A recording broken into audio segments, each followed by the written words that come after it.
Assalamualaikum warahmatullahi wabarakatuh.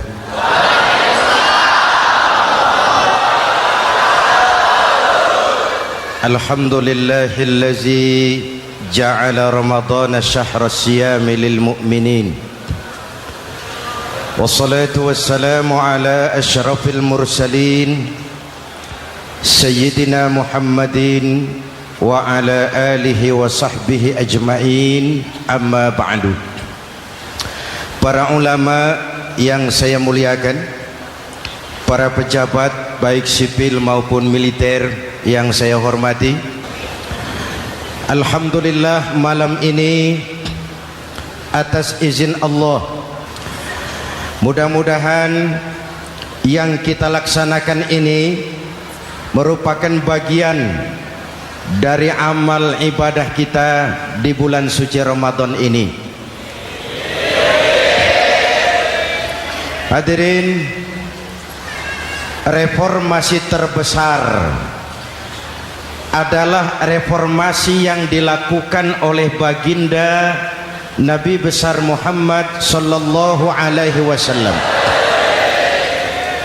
23 tahun merombak satu bangsa biadab menjadi bangsa beradab, merombak umat yang terpecah belah menjadi umat yang bersatu, merombak masyarakat yang tenggelam dalam kemusyrikan menjadi umat yang bertauhid.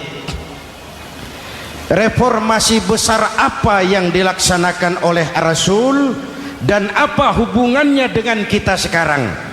Ini yang ingin saya sampaikan malam ini. Pertama, beliau melaksanakan reformasi akidah, membebaskan manusia dari kemusyrikan, menyelamatkan manusia dari ketergantungan kepada benda. 13 tahun beliau berjuang di kota Makkah hanya untuk menanamkan la ilaha illallah Muhammadur Rasul. Dari sana segalanya dimulai, meletakkan fondasi. Saya yakin tidak ada Tuhan selain Allah dengan seluruh konsekuensinya. Kalau saya yakin tidak ada Tuhan selain Allah, maka saya tidak akan menyembah kecuali hanya kepada Allah. Orang yang benar fondasinya, benar sujudnya. Jelas? Kalau saya yakin tidak ada Tuhan selain Allah, saya tidak akan minta rizki kecuali hanya kepada Allah. Orang yang benar fondasinya, jauh dari korupsi, jauh dari judi.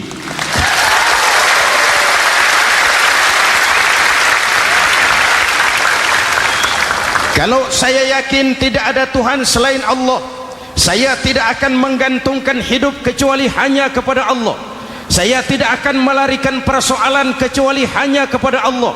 Saya tidak akan pernah takut kecuali hanya kepada Allah. Saya tidak akan minta tolong kecuali hanya kepada Allah. Inilah generator yang membangkitkan seluruh nilai-nilai amal kita. Kita puasa, kita sujud, kita jihad, itu kan karena nilai iman. Betul? Imannya tidak kelihatan, yang kelihatan gejalanya.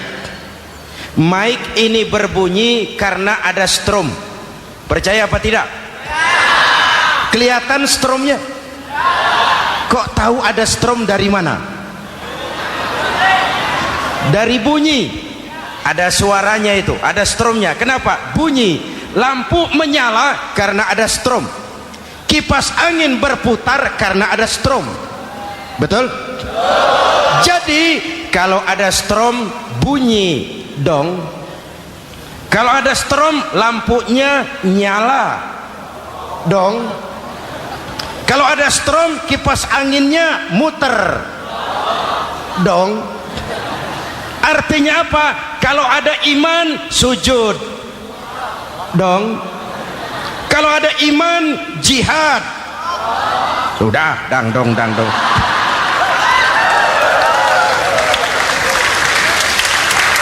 Seluruh seluruh amaliyah kita hanya refleksi dari nilai-nilai keimanan. Maka dimulai dengan fondasi. Kalau fondasi kuat, apapun yang mau dibangun aman. Kalau fondasi rapuh, apa yang mau dibangun di atas fondasi yang rapuh. Karena itu, dengan tabligh akbar ini, pesan pertama saya, mari jaga nilai-nilai iman kita. Kita masih bergelut dengan zaman susah. Judi kembali merebak, narkoba meracuni remaja dan pemuda-pemudi kita, padahal dua-duanya sumber segala macam kemaksiatan. Judi mendidik orang jadi malas, dan sejarah belum pernah mencatat ada orang jadi kaya karena judi. Yang bangkrut, yang kere, yang melarat banyak.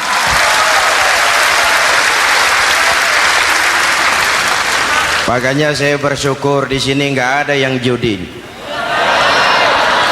Nggak ada, mana saya nggak lihat di sini. Entahlah kalau di luar sini.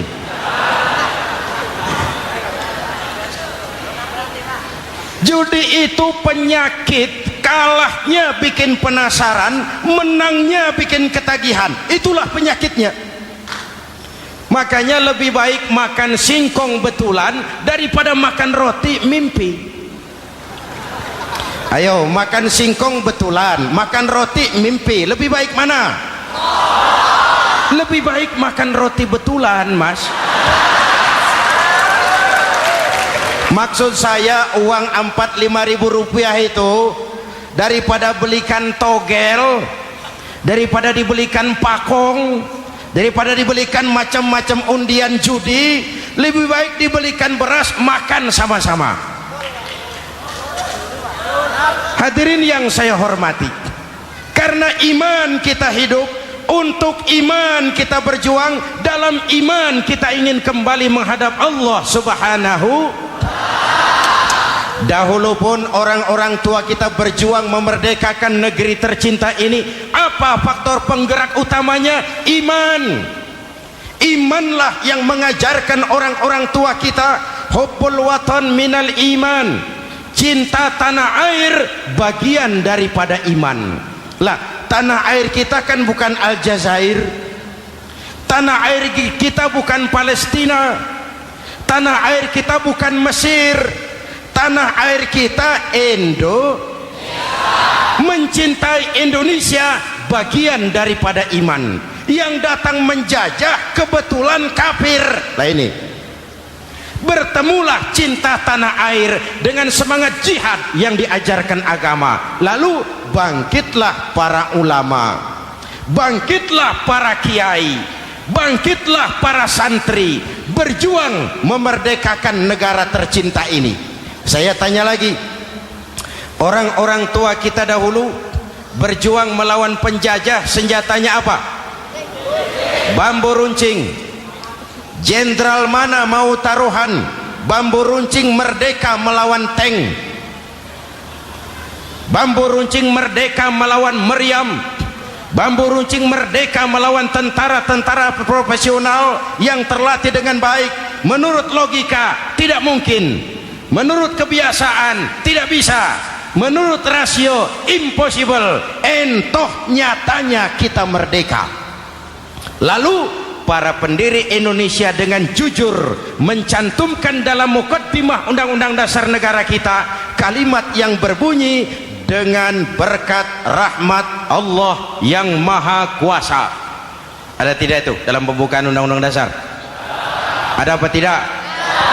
Pokoknya biar belum pernah baca, ada gitu saja sudah, ya, biar lancar urusan.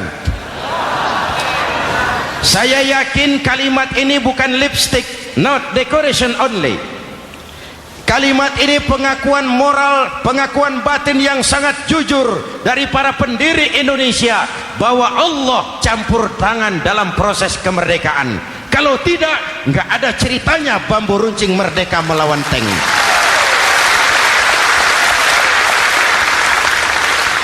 Kalau dulu iman untuk merebut kemerdekaan, sekarang iman untuk mengisi kemerdekaan. Betul? Betul? Karena itu jaga nilai-nilai iman, jangan tidur.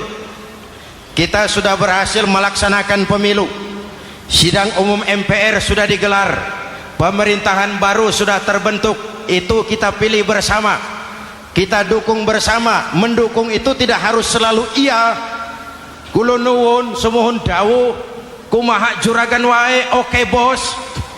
Mendukung tidak harus selalu iya, mendukung juga memberikan saran, kritik, perbaikan. Kenapa? Di mana-mana di dunia ini kekuasaan cenderung mau menang sendiri, kekuasaan cenderung untuk korup. Karena itu kalau kita cinta kepada pemerintah, kita harus mengawasi jalannya pemerintahan kita ini.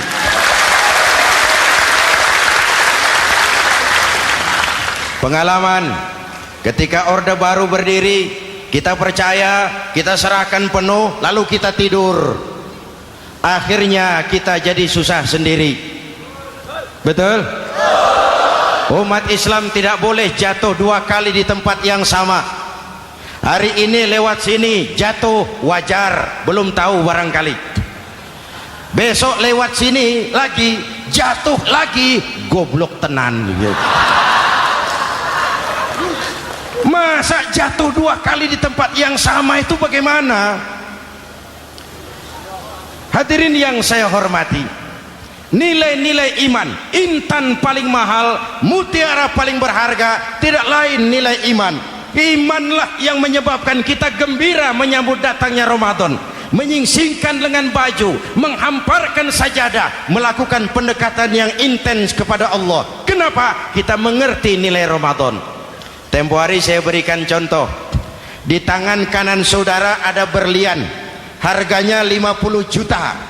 Di tangan kiri saudara ada rumput seikat. Berlian dan rumput ini taruh di depan kambing. Kira-kira mana yang diambil kambing? Rumput, dasar kambing.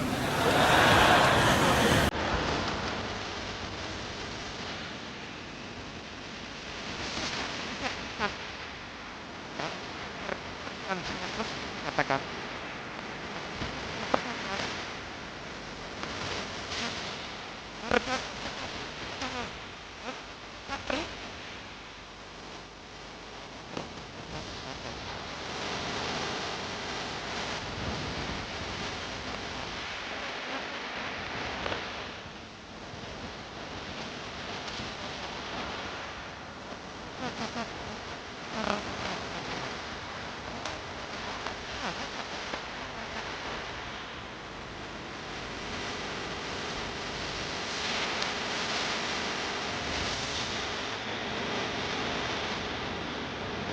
Saya kan cuma mulai, kenapa diterusin?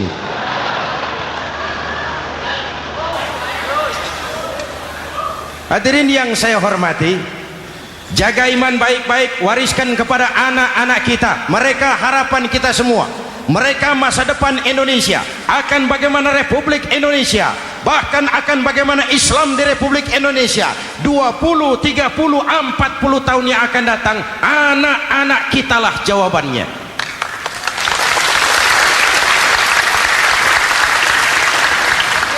Mereka mau jadi apa, persilahkan, asal iman merupakan landasan hidupnya. Anak-anak kita boleh jadi jenderal asal jenderal beriman, boleh jadi pejabat, pejabat beriman, jadi pengusaha, pengusaha beriman. Kalau iman landasannya aman. Jadi pengusaha, pengusaha beriman, insya Allah timbangannya tidak curang, ekonomi lancar, masyarakat tenang. Jadi petani, petani beriman, insya Allah tidak menggarap tanah yang bukan miliknya.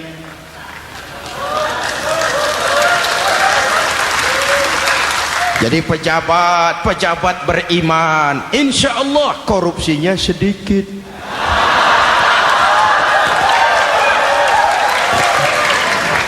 Jadi jenderal, jenderal beriman, insya Allah berjuangnya bersama ulama, bukan nangkepi ulama.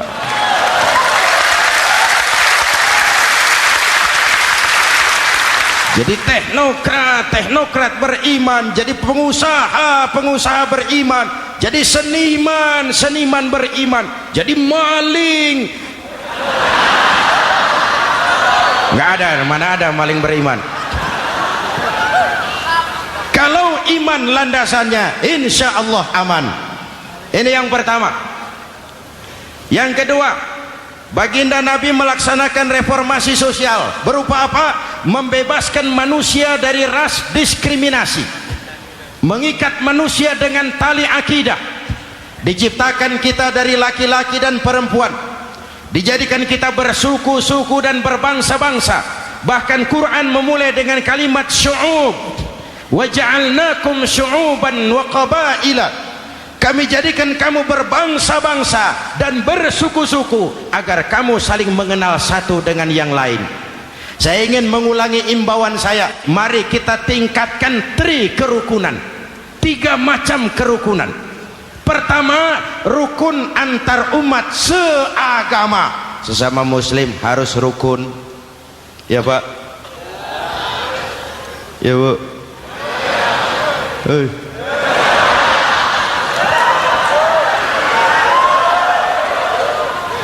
Malam ini saya tidak merasa sebagai tamu di sini. Saya hanya keluarga di tengah-tengah keluarganya.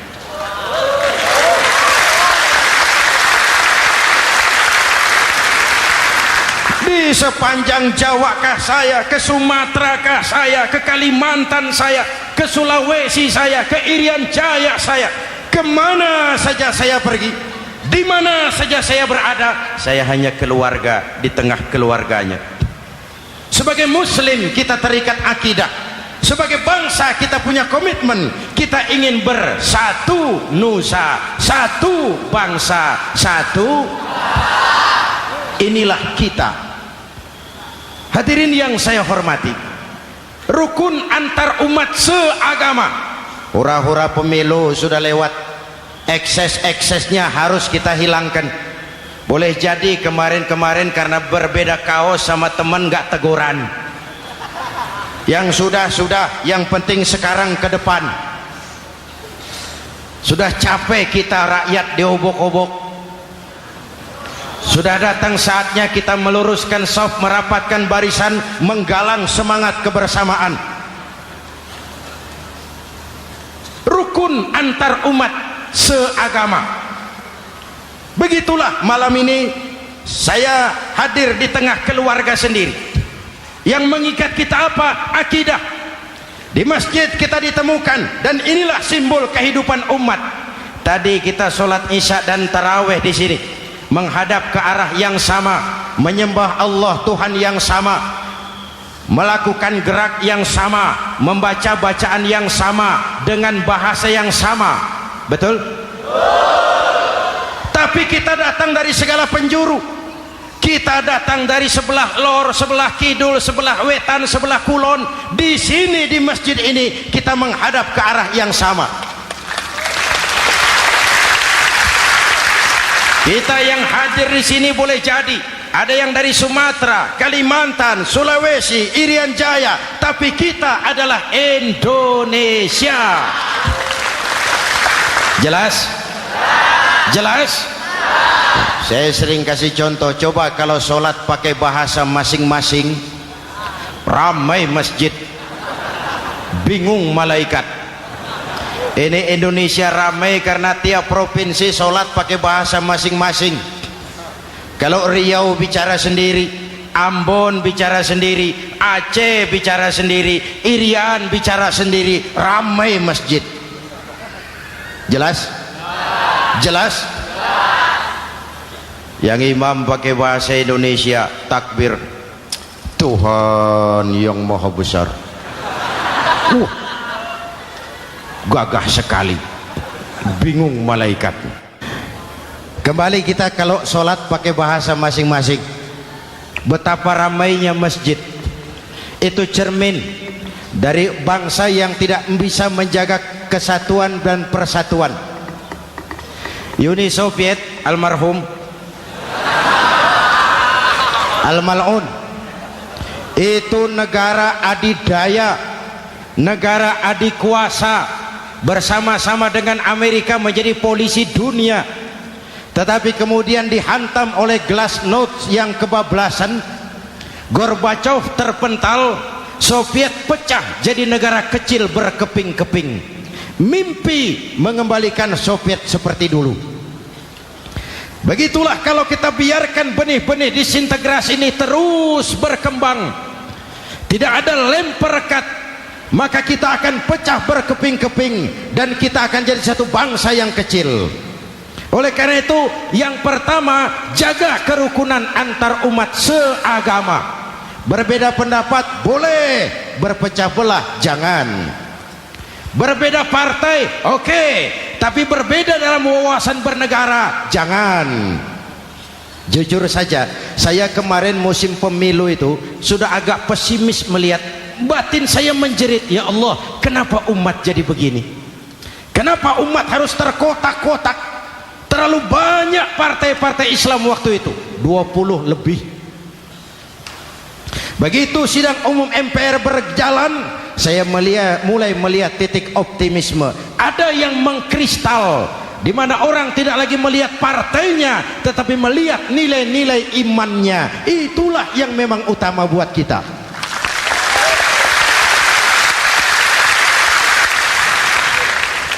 Ini yang pertama, rukun antar umat seagama. Yang kedua, rukun antar umat beragama. Beberapa hari yang lalu ada kejadian yang mengenaskan di Jakarta Timur, Cipayung. Peristiwa penyerbuan Yayasan Dolos. Hadirin yang saya hormati, kita tentu menyesalkan kejadian itu. Kita tidak bisa menyetujui tindakan main hakim sendiri. Kita berharap pemerintah bukan hanya bisa menangkap pelakunya, tapi juga yang tidak kalah pentingnya mengusut akar permasalahannya. Kenapa itu terjadi? Kalau cuma pelakunya yang ditangkap, akar permasalahannya tidak selesai, saya khawatir terulang lagi di tempat lain. Inilah yang terpenting, menjaga kerukunan antar umat beragama, saling menghormati, saling menghargai. Jangan melakukan kamuflase, jangan melakukan tindakan-tindakan yang rawan dan peka.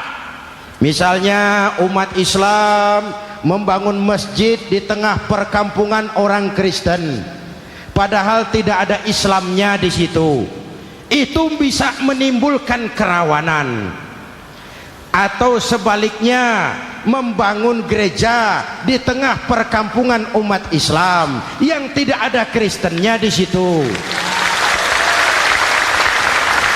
Atau sebaliknya, mereknya kegiatan sosial, mereknya kegiatan kemanusiaan, tapi isinya penyebaran agama kepada orang yang sudah beragama.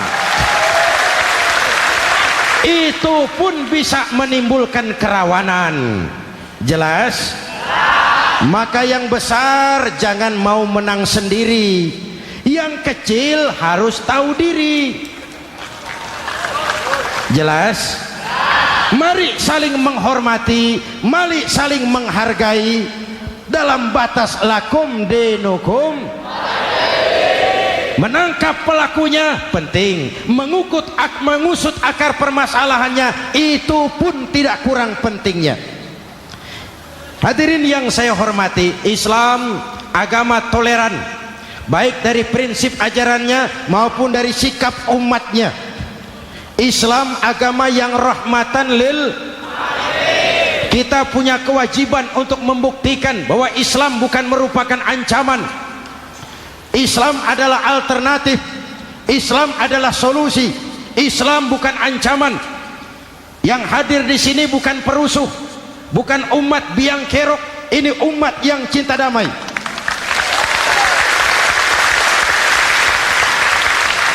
Ini umat yang tidak pernah mencari-cari musuh, tapi juga tidak akan pernah lari kalau bertemu musuh. Mari kita jaga kerukunan antar umat beragama. Jangan sampai peristiwa Dolos terulang lagi di tempat-tempat lain. Saling menghargai, saling menghormati. Jangan main hakim sendiri, tapi juga jangan mau menang sendiri.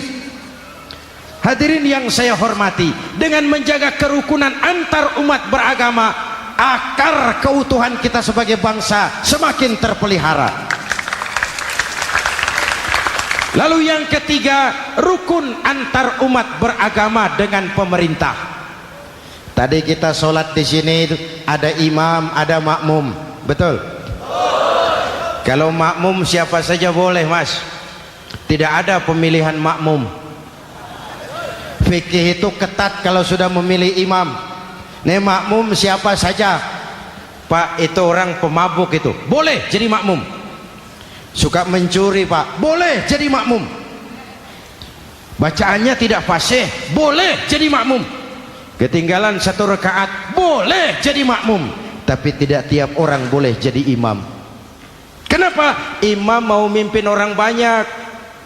Kalau dia bodoh, bagaimana nasib makmumnya?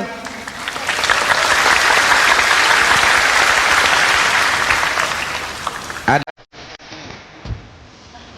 di Medan pernah kejadian, anak kecil disuruh sholat sama ibunya. Nah, sholat kau. Aku tak pandai sholat, mah. Cocok rupanya ini. Ya sudah lah.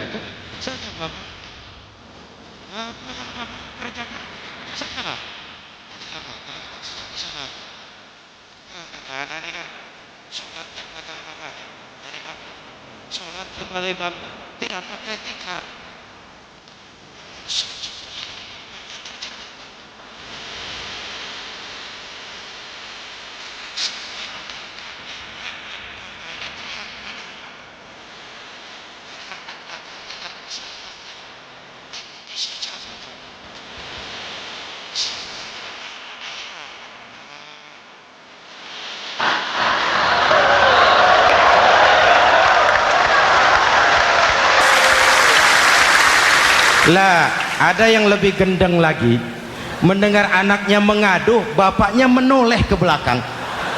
Kata bapaknya, kau kejepit juga, Cok, katanya. Sholat jadi ngobrol. Kalau makmum dan imam sama bodohnya, rusak sholat ini.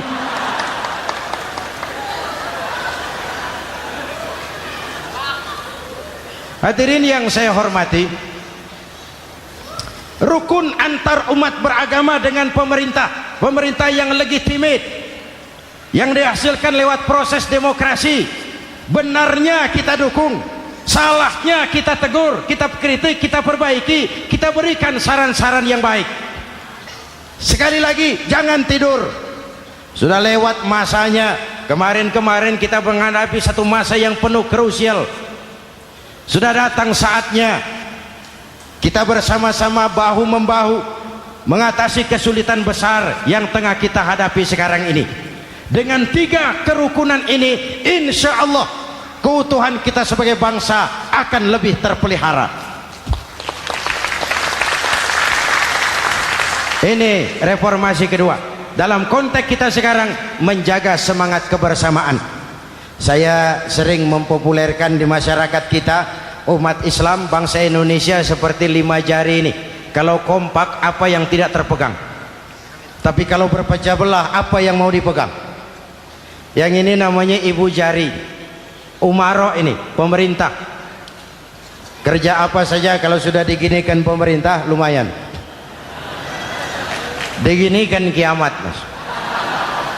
Legalitas. Umaro. Yang ini telunjuk, alat untuk menunjuk. Ini orang yang punya uang, orang kaya, para pengusaha, investor. Kita perlu untuk memulihkan roda perekonomian kita.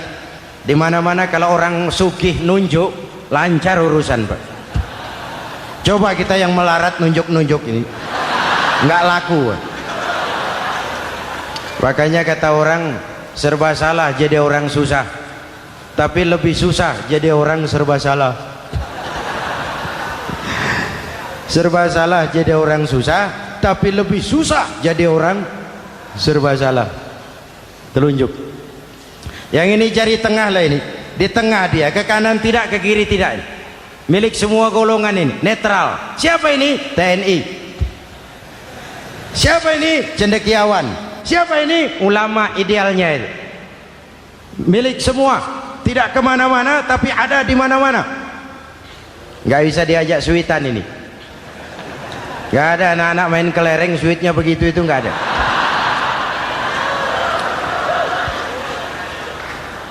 Ini jari manis remaja, pemuda, masa muda, masa yang paling manis. Semua harapan milik pemuda. Belum pernah saya dengar ada orang pidato para kakek-kakek harapan bangsa, belum pernah. Mesti kalau sudah harapan umat, pemuda, harapan negara, pemuda, harapan agama, pemuda, harapan bangsa, pemuda, harapan pemudi. Jari manis. Yang ini kelingking, jari paling kecil ini. Ini kaum wanita ini. Perempuan kecil tapi mantap. Masya Allah. Ini ibu jari ini besar ini. Sweet ketemu kelingking, kalah ibu jari ini. Di mana-mana kekuasaan sering kalah sama perempuan. Siapa yang mendorong-dorong Nabi Adam memetik pohon buah khuldi? Kelingking. Kelingking. Kelingking. Julius Caesar tunduk kepada Cleopatra. Siapa Cleopatra? Kelingking. Napoleon, singa daratan Eropa, the Lion of Europe, luas kekuasaannya, hebat tentaranya, bertekuk lutut di bawah kaki Margaret Josephine. Kelingking. Hadirin yang saya hormati, kalau 5 pilar ini bersatu, ringan sama dijinjing, berat sama dipikul, kita akan jadi satu bangsa yang kuat. Jelas? Jelas? Dengan Ramadan, dengan tabligh akbar malam ini, mari kita jaga semangat kebersamaan. Saya selalu mengingatkan, sekarang lebih banyak tukang kompor daripada tukang lem. Lebih banyak tukang kompor daripada tukang lem. Hangati sana, sulut sini, bakar sana, panasi sini, terbakar kita, dia lari tepuk tangan, dan kita yang rugi. Jelas? Jelas? Ini hal yang kedua. Reformasi sosial mengikat manusia dengan tali akidah, mempersaudarakan manusia dari manapun orang datang, apapun warna kulitnya, dari suku apapun ia dilahirkan, kalau akidahnya sama, itulah saudara kita.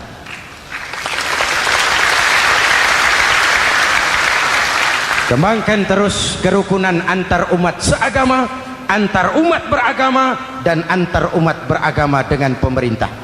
Muslim bagaikan satu tubuh. Jikalau yang satu sakit, yang lain ikut merasakan sakit. Muslim bagaikan sebuah bangunan, yang satu sama lain harus saling memperkuat. Ada yang jadi tiang, tentu. Ada yang jadi pintu, memang. Ada yang jadi genteng, iya. Tapi satu sama lain harus saling memperkuat. Tidak bisa genteng ngomong sama tiang. Kata genteng, saudara tiang, kamu sih enak, saya setengah mati. Kata genteng, hujan kehujanan, panas kepanasan, kadang-kadang anak-anak nakal saya dilontari batu.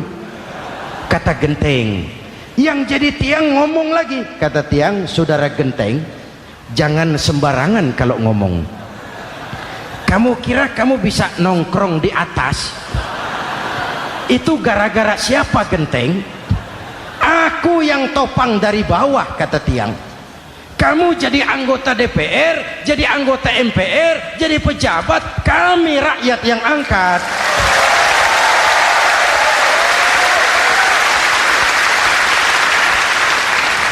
Jangan waktu di bawah rajin ngamalkan ayat kursi, dapat kursi lupa sama ayat.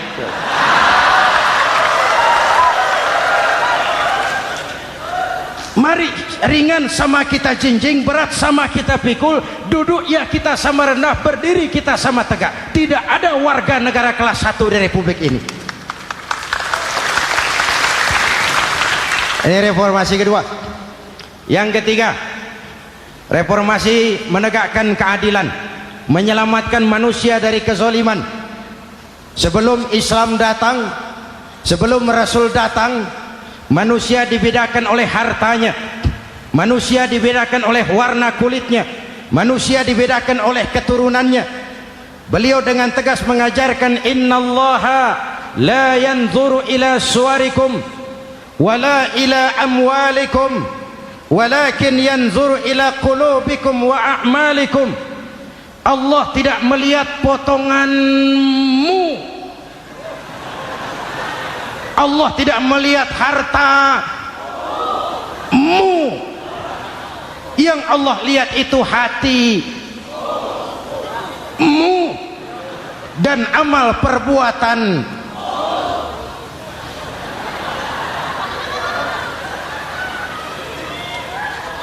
Perjuangan menegakkan keadilan.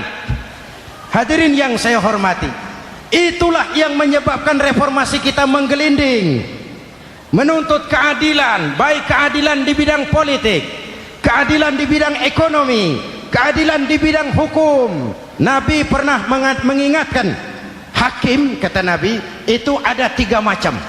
Al-qudatu salasatun. Hakim ada 3 macam. 1 di surga, 2 di neraka. Hadirin yang saya hormati, siapa yang hakim ke surga itu? Ada hakim yang tahu tentang kebenaran, lalu siap melaksanakan kebenaran itu, menghukum dengan kebenaran apapun resikonya, walaupun dimusuhi atasannya, walaupun bertentangan dengan nuraninya, karena itu orang yang dia sukai, tapi dia tetap melaksanakan hukum. Hakim yang mengerti tentang kebenaran sesuatu lalu melaksanakan hukum dengan kebenaran itu yang akan sampai ke surga.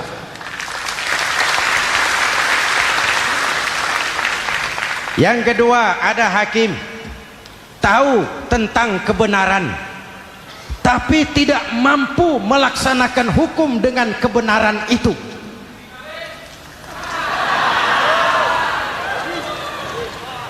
Tahu sesuatu itu benar tetapi tidak punya nurani untuk membela kebenaran, mengetahui kebenaran tapi tidak berdaya untuk memperjuangkan kebenaran. Akhirnya hukum dikebiri, yang salah jadi benar, yang benar jadi salah. Itulah realita yang kita rasakan selama ini. Yang baca Quran dengan suara merdu dapat piala, yang mengamalkan Quran dengan konsekuen dapat penjara, yang berteriak-teriak menegakkan keadilan dianggap aneh, yang korupsi habis-habisan hidup terhormat.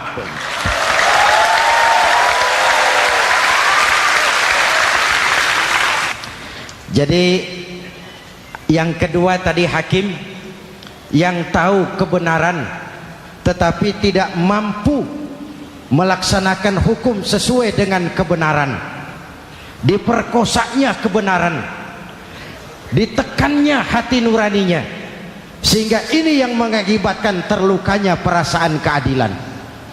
Yang ketiga lebih celaka lagi, ada hakim yang tidak mengerti tentang kebenaran lalu melaksanakan hukum dalam ketidakmengertiannya, bodoh melaksanakan hukum dalam kebodohan, itu pun menyebabkan orang masuk neraka. Na'udzubillah. Hadirin yang saya hormati, reformasi yang dilaksanakan Rasul berjuang menegakkan keadilan setelah membebaskan manusia dari ras diskriminasi. An-nas kulluhum li Adam wa Adam min turab, la fadla li arabiyyin ala ajamiyyin illa bitaqwa. Seluruh manusia berasal dari Adam. Adam diciptakan dari tanah, dan tidak ada kelebihan Arab dengan yang bukan Arab kecuali dengan takwanya. Nah, saya masih ingat sebuah cerita. Mau dengar? Mau dengar? Pada waktu Umar bin Khattab radhiyallahu anhu menjadi khalifah, menjadi Amirul Mukminin, itu yang jadi gubernur di Mesir adalah Amr bin As. Satu saat Amr bin As ingin mendirikan masjid, tapi tanah lokasi masjid itu milik orang Yahudi, ada gubuk di situ. Dipanggil Yahudi ini oleh Amr bin As. Saudara Yahudi, iya. Itu rumahmu ya? Iya. Sudah tahu belum? Belum.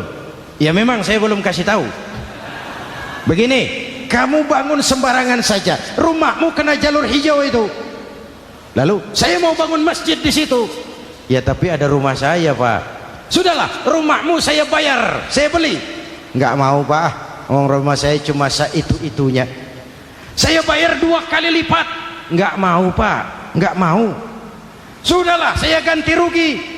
Ya enggak mau, Pak. Namanya juga ganti rugi, Pak. Biar digantikan tetap rugi. Mangkel Amr bin As ini wong cilik kok bertingkah amat. Si amat aja enggak bertingkah. Panggil kamtib. Hei, gusur. Ditarik rumah Yahudi ini, ambrol, menitiskan air mata si Yahudi di sudut kehidupan. Begini wong cilik ini sudah jatuh tertimpa tangga, rumah cuma sak gubuk-gubuknya diderek oleh petugas. Pikir-pikir Amr bin As kan cuma gubernur, di atasnya kan masih ada khalifah Umar bin Khattab. Saya mau lapor ke pusat. Berangkat Yahudi ini dari Mesir menuju Madinah, berhari-hari berjalan, sambil jalan sambil berpikir, ini nanti kalau saya laporan kepada khalifah, apa pengaduan saya diterima? Wong saya rakyat kecil, lagian Yahudi, sementara yang menggusur saya ini gubernurnya sendiri. Terus dia berjalan sampai di kota Madinah. Lewat tengah hari dia mulai cari-cari. Ada orang, ketemu orang sedang tidur di bawah pohon kurma. Selamat siang, Pak. Siang. Saya mau numpang tanya, Pak. Tanya apa? Bapak tahu Khalifah Umar bin Khattab? Tahu. Istananya di mana, Pak? Istananya di atas lumpur. Di atas lumpur? Iya. Pakaian kebesarannya apa, Pak? Sutra? Bukan. Pakaian kebesarannya malu dan takwa. Pengawalnya banyak, Pak. Banyak. Berapa peleton? Pengawalnya yatim, orang jompo, kelompok mustadafin, orang-orang lemah, janda-janda tua.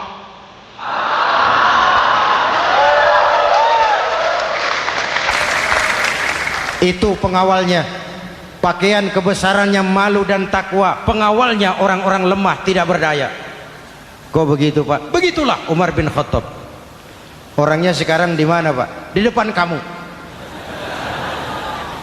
Jadi Bapak? Iya. Bapak? Iya. Saya Umar. Ada apa, Mas? Oh, yang datang dari Semarang waktu itu. Gini loh, Pak, saya mau menuntut keadilan. Keadilan kenapa? Gubernur Bapak Amr bin As itu, Pak, zolim. Kenapa dia? Gubuk saya main tarik saja, runtuh. Saya nggak punya rumah lagi, wong saya ini golongan makmur, cuma rumah sama sumur.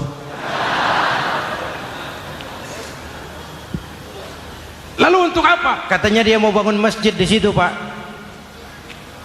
Dipaksanya rumah kamu ditarik sampai runtuh. Iya. Yahudi? Ya, Pak. Itu ada tempat sampah ya. Betul, Pak. Di situ banyak tulang unta. Coba kau cari satu tulang unta bawa ke sini. Bingung Yahudi.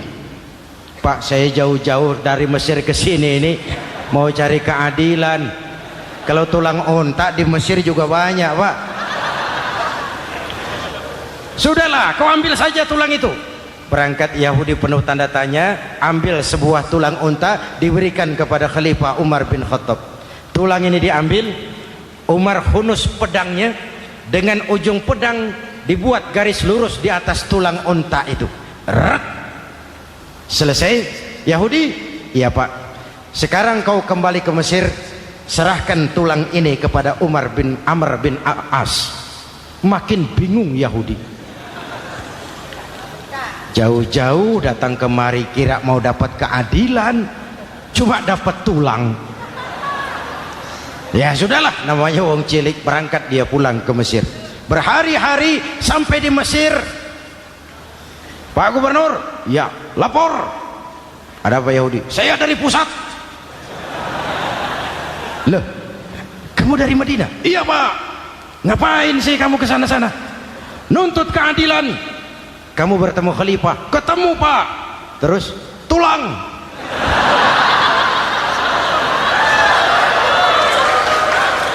Ini loh Pak, salam dari beliau. Tulang. Apa maksudnya?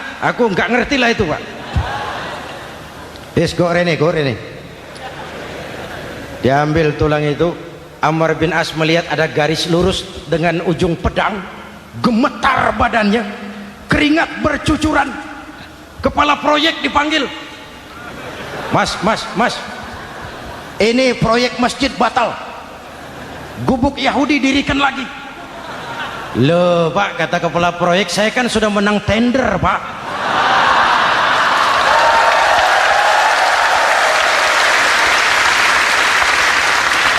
Wes, nggak ada urusan, sampean mau menang mau kalah tender, proyek batal.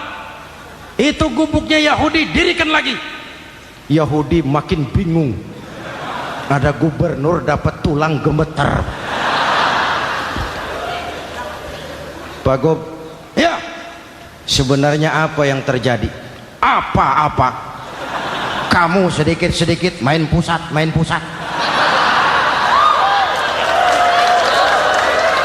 Bu, yang ngomong dulu toh.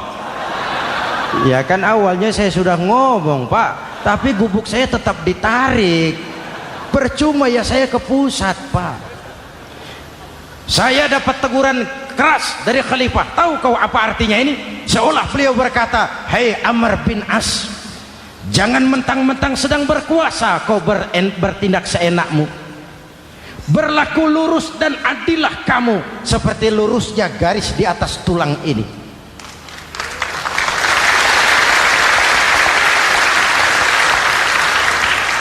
Kalau kau tidak lurus, kalau kau tidak berlaku adil, aku yang akan meluruskanmu dengan pedangku. Itu bahasa simbolik.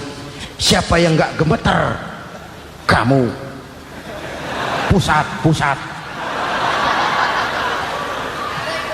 Wedus. Ya ini nek coro kita.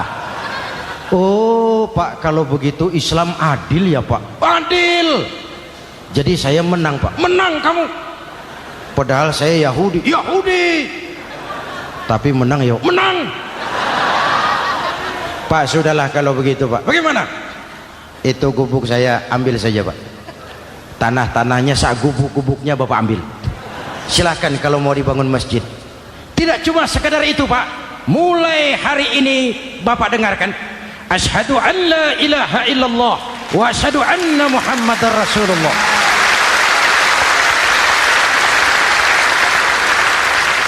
Yahudi bisa menang perkara menghadapi gubernur.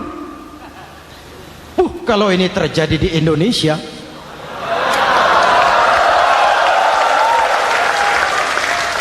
amin.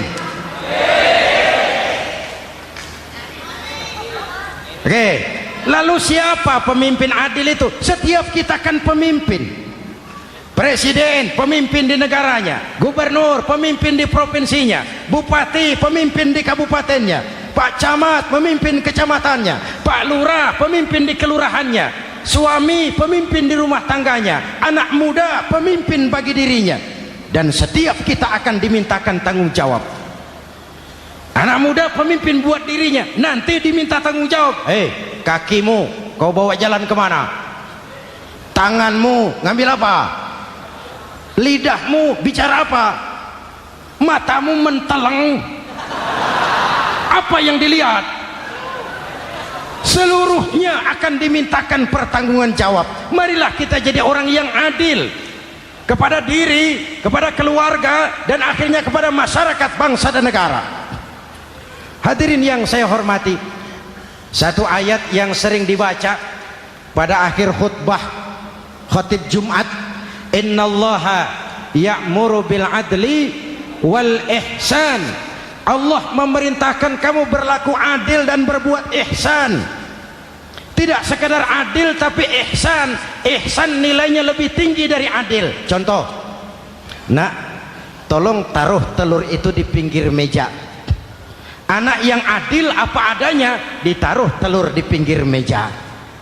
Anak yang ihsan lain, lah iya perintahnya sih di pinggir meja, tapi kalau pas di pinggir meja kan jatuh ke bawah, ke tengah sedikit. Ini ihsan. Oleh karena itu, mari, perjuangan menegakkan keadilan masih panjang. Jalannya tidak lurus bertabur bunga, menanjak menurun, banyak onak dan duri. Namun seperti yang dikatakan seorang tokoh, masih Napoleon, kalau ada 1000 orang penegak keadilan, saya satu dari yang 1000 itu. Kalau ada 100 penegak keadilan, saya juga satu dari yang 100 itu. Kalau ada 10 orang menegakkan keadilan, saya juga satu dari yang 10 itu. Kalau hanya 1 orang yang menegakkan keadilan, maka sayalah yang 1 itu. Tetap konsisten berjuang menegakkan keadilan, walaupun besok langit akan runtuh, walaupun besok akan kiamat, keadilan tetap harus ditegakkan. Ini reformasi yang ketiga, menegakkan keadilan, mengayomi masyarakat dengan hukum yang tegas. Dan Rasul menjadi contoh, ini yang hebat. Misalnya beliau berkata, wallazi nafsi biyadihi lau anna Fatimah binti Muhammadin saraqat laqata'a Muhammadun yadaha. Demi Allah, andai kata Fatimah putri Muhammad mencuri, jangan orang lain, Muhammad sendiri yang akan memotong tangannya. Hukum berwibawa, masyarakat terlindungi. Kenapa? Nabi jadi contoh. Jelas? Beliau mengajarkan orang beramal. Kepada putrinya beliau mengatakan apa? I'mali ya Fatimah, i'mali fa inni la ughni anki minallahi syai'a. Fatimah, beramal kau. Fatimah, beramal kau. Fatimah, solat kau. Fatimah, puasa kau. Fatimah, zakat kau.